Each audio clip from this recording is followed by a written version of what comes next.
本節目嘉賓說話內容純屬個人意見，與本台立場無關。阿媽，我星期一至五都要補習，但係點解你唔使嘅？吓？咁啊啫，好啦。兒童適宜補習班。喂啊，泰山叔啊，係趙文儀。我哋今次咧揾嚟嘅呢個朋友咧，其實啊，佢之前已經嚟過噶啦，咁樣，咁佢咧搞嘅活動咧，又一屆又一屆咁樣舉行，而每屆咧都有一啲新嘅朋友仔加入啊，得獎啊咁樣。於是乎咧，我哋而家差唔多好似每年見到一次面咁樣，每年佢嗰個活動咧一搞完，我哋又有啲新嘅得獎者啦，咁啊睇下呢啲朋友仔你有冇興趣同佢哋傾下偈咁樣，咁跟住好嚟，咁啊又見到有呢一位嘅得獎者，咁啊於是就邀請佢哋上嚟同我哋傾下偈啦，咁樣先介紹下先，咁啊呢位啊成日都嚟噶啦，翻工一樣，每年嚟一次咁樣，咁佢咧就係親和藝術慈善基金嘅創辦人，有 Minnie 喺度嘅 ，Hello Minnie， 大家好啊 Hello Minnie， Hello，電台見完電視，電視見完又電台啦，好開心又見到你啊！係啦，你做好多宣傳喎，咁樣係啊，唔同角色咯，係啊，需要俾多啲人知道呢件咁有意義嘅事啊嘛。係啊。咁除咗 Minnie 喺度咧，咁啊頭先講過啦，佢舉辦嘅活動，咁啊有啲朋友仔咧會得獎嘅，咁啊今次咧我哋就有今屆嘅其中一位得獎朋友仔喺度嘅，咁就有俊熙，鄭俊熙。Hello，大家好，我係俊熙。 Hello 俊熙，你介紹埋你身邊嗰位咁。我身邊呢位係我老豆。係你點樣叫佢㗎？平時老老豆咁啊，阿爸，即係叫佢阿爸嘅。阿爸。阿爸，係嘛？阿爸或者爸爸，會唔會係你哋鄉下嗰啲話嚟嘅呢？呢個唔知啊，我叫下就變咗阿爸咁樣，係咪啊？係啊，好多屋企咧嗰啲叫爸爸媽媽咧，改下會變其他音㗎。係啊，係好得意㗎，係。爹哋會變咗爹哋啊，爹爹啊，係啊，越變越怪咁樣，你 OK 嘅？ OK， 冇問題啊，接受嘅爸爸，即係佢嗌咩，其實你都會應噶啦。其實係啊，冇錯，唔係知道佢嗌我咪得咯。即係最緊要係啦，最緊要係佢肯嗌你嘅啫，仲係啦，呢啲位咧又係。係啊，好咁啊，點解即係呢個朋友？喂，我得咗獎喎，咁啊得個咩獎咧？咁啊，咁要交俾 Minnie 去介紹一下先，咁啊，因為咧佢哋呢一個嘅慈善基金咧，我哋咧想搞一個咁樣嘅獎喎，咁啊係咩嚟咧？我哋每年都會做一個叫做 SEN 學童進步獎，咁咧就係只限有 SEN 嘅朋友仔去參加嘅。咁咧就係小學、中學同埋幼稚園嘅學生，只要係你有進步，你身邊嘅人知道你有進步，咁咧就可以提名你參加噶啦。咁我哋嘅進步咧就不限於淨係得學業進步，最好就唔好學業進步添。學業進步係咪太普通啊？定係咩？我哋唔需要呢啲啦，我哋嘅 SEN 學生係啦。咁我哋有好多面可以進步噶嘛，可以係情緒管理啦，同屋企人嘅溝通啦，仲有做治療嘅時候嘅嘢啦，課外活動啦。其實有好多我哋其實定義一個人都唔係淨係得學業啦。咁我哋就好想推廣呢一樣嘢啫嘛。你見到佢有進步啦，咁就提名佢啦。咁我哋就會安排你同啲評審傾下偈，咁跟住最後就經過公開投票，就會有10名得獎者啦。真係求學不是求分數咁啊，唔係一定要分數先至叫做進步嘅咁啊。咁好多方面都可以，喂，進步咗就嚟啦咁樣。你呢一個獎其實都已經舉辦咗好幾屆㗎啦，第4屆㗎啦，今次第4屆啦，你都咁樣，即係咧應該就係，首先就一定係有迴響先啦，咁樣，所以你就會一屆一屆咁樣繼續搞落去啦，咁樣，咁而且亦都係咪係咪越嚟越發現得多好多朋友仔都有進步啊？所以我一定要每年繼續搞落去啊！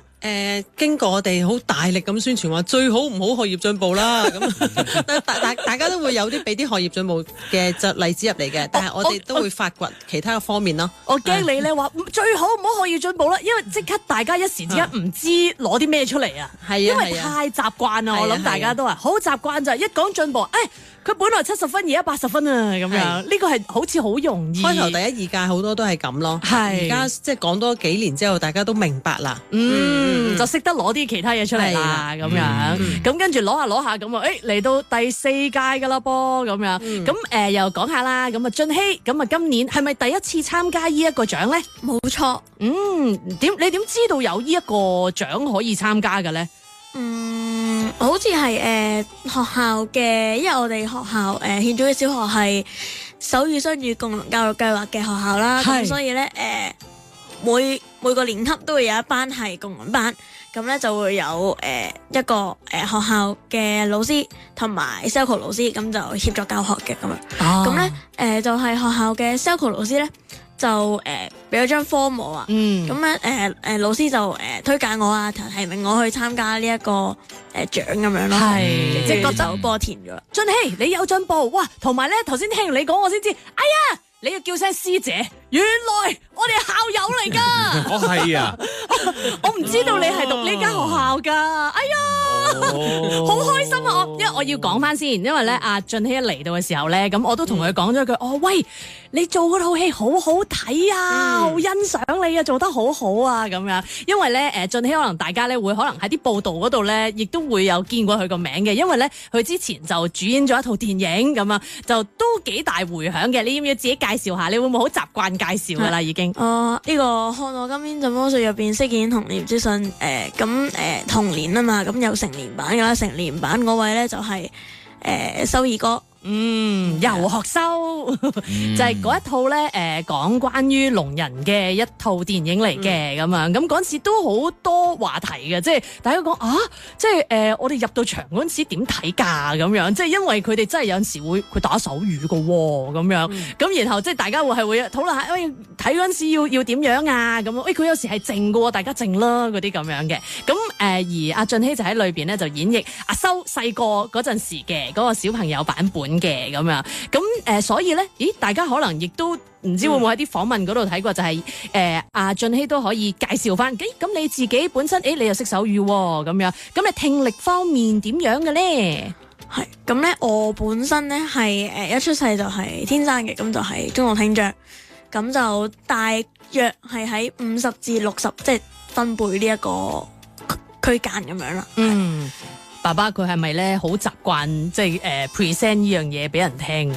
即係咧佢好似好專業咁樣 present， 即係喺50至60分貝個區間咁樣。係因為我哋都話俾佢聽，即係每次做完聽力測試咁個結果係點，咁都會同佢解釋嘅。咁所以佢都好清楚自己嘅狀況係點咁樣。係啦。可唔可以講多少少？即係譬如話咩叫做中度弱聽咧？即係50至60分貝呢樣嘢係乜嘢嚟㗎？嗱，其實咧一般如果我哋即係聽力一般冇聽障嘅話咧，講緊可能係20分0分貝至到20分貝，即係嗰個0即係代表細聲啲嘅，即係數字越細就係細聲啲，越數字越大就大啦。咁啊，一般我哋0至20分貝嘅嘢都聽到嘅。咁啊，做聽力測試咧就係會係咁嘅，佢係唔同嘅頻率，即係低、中、高音。然後咧就唔同嘅頻率咧用唔同嘅分貝去俾你測試。咁你聽到嘅時候咧你就舉手。咁然後或者撳掣。或者撳細個就撳掣啦，好似唔係細個係撳掣嘅，好似大個舉手。咁跟住就。咁個聽力學家佢就會 mark 低啦，咁然後就會有嗰個聽力圖，咁就會睇到你其實唔同嘅頻率係要去到幾大聲先至聽得到。咁而俊熙嘅話咧，就係基本上大部分啦嘅頻率咧都係50-60分貝先至聽到嘅。明白。原來係咁就中度咯。咁如果係再嚴重嗰啲咧，就可能要去到100分貝啊，甚至120，即係最嚴重咧就係120、140嗰啲先都未必聽得到。明白，係咯咁樣。咦？呢個咧我哋都又可以又問翻下 Minnie 啊，因為咧你呢個就係 SEN 學童進步獎啊嘛，即係如果我哋咧通常一聽到 SEN 咁樣咧，咁可能我諗嘅就係會唔會係過度活躍？會唔會係自閉症咁樣？咁譬如如果俊熙咁佢其實又唔係 ADHD 咁樣，即係佢呢一種係咪都我哋都係納入埋喺 SEN 嗰度嘅咁咧？根據教育局嘅規定咧，其實有9種嘅。咁喺我哋之前嘅得獎者裏邊咧，就主要係集中 ADHD 啦，即係過度活躍症啦、專注力不足啦、自閉症啦，又或者讀寫障礙，即係呢啲嘅。咁我哋今年呢一屆咧，真係第一屆咧有2位聽障嘅朋友仔入到圍咯，係真係第一次，一入就入咗2個，係啊，我哋都係啦，我都好期望睇下可唔可以有多啲唔同類型嘅朋友仔可以入到嚟一齊去分享呢個喜悅咯。哦，你頭先講過即係有9種啊，有邊啲就係喂而家都未有朋友仔嚟喎，其實呢啲你哋都可以嚟㗎咁樣。身體殘障都有嘅，我記得應該係即係視障啊，視障嚇，失明人士未有，係其他都應該有晒啦。咁即係咧，阿俊熙咧，佢個老師咧，佢又好清晰喎。即係佢知道，咦有你哋呢一個獎嘅時候，佢又會即係唔係好似我哋咁就一諗啊諗 ADHD 啊咁樣，即係嗰隻。然後佢又知道，咦俊熙其實係啱參加嘅喎，咁樣係咪即係老師點同你解釋㗎？即係參加呢個獎啊咁佢有冇話俾你聽到底？呢個係咩獎嚟㗎咁？又冇喎，唔係好多。遞咗張紙過嚟，之後就話呢個獎可以翻去同爸爸媽媽冚一冚啦，要唔要試下參加咁樣？咁係咯，佢好似已經演繹緊咁嘅，佢演繹緊個老師嗰啲語氣啊，使唔使參加啊？咁爸爸收到呢張 form 嗰陣時，你係點睇嘅咧？咁我就即係多謝老師嘅提名啦。咁既然老師都即係覺得佢適合嘅，睇得起佢嘅，咁咪試下咯。咁樣咁咪睇翻啲資料，然後就寫啲即係嗰啲介紹啊，咁啊一啲得獎一啲嘅資料啊等等咁樣，咁咪照入咯。咁樣係咪即係俊熙咧？係咪自細到即係有咩拎翻嚟啊？爸爸呢個參唔參加？咁你係咪都參咯？你去都去咯咁樣，係咪嗰隻嘅咧？基本上都係，即係如果佢有興趣嘅話，即係如果佢話佢都想試下嘅，咁我又衡量過時間啊，即係各方面都冇乜問題，咁咪試下咯。係咪拍戲嗰陣都係咁樣噶？點解會開始拍嘅？拍戲咧就即係頭先佢都講嘛，佢學校係嗰個手語雙語共融教育計劃嘅學校啦，咁所以導演當佢決定要拍呢個題材嘅時候，其實佢做咗好多 research， 咁其中一定會認識到佢學校嗰啲聾人老師，咁然後咁佢套戲裏面咧就需要一啲小朋友去做，即係其實原本揾佢咧係原本係揾佢係做嗰啲側邊嗰啲嘅同學仔咁，係同班同學嗰啲咁樣，咁佢要一班咁嘅同學，咁所以一班咁嘅小朋友應該話，咁所以佢咪揾聾人老師咪問下話，有冇同學想試下咁樣，咁咪咁問到我哋，咁佢啊即刻舉手係咪？係啊，兩眼發光咁樣，跟住仲聽見話你漏咗啲嘢啊！你補充啊！你補充冇講到導演係邊個啊？導演係黃修平導演啊！哇！點解咧？點解我會特別即係對黃修平導演拍嘅戲特別有趣？其實咧，我基本上好似認識嘅導演都講嗰陣時5隻手指都數得晒。咁其中一個你就係認識黃修平，就係黃修平導演。點解咧？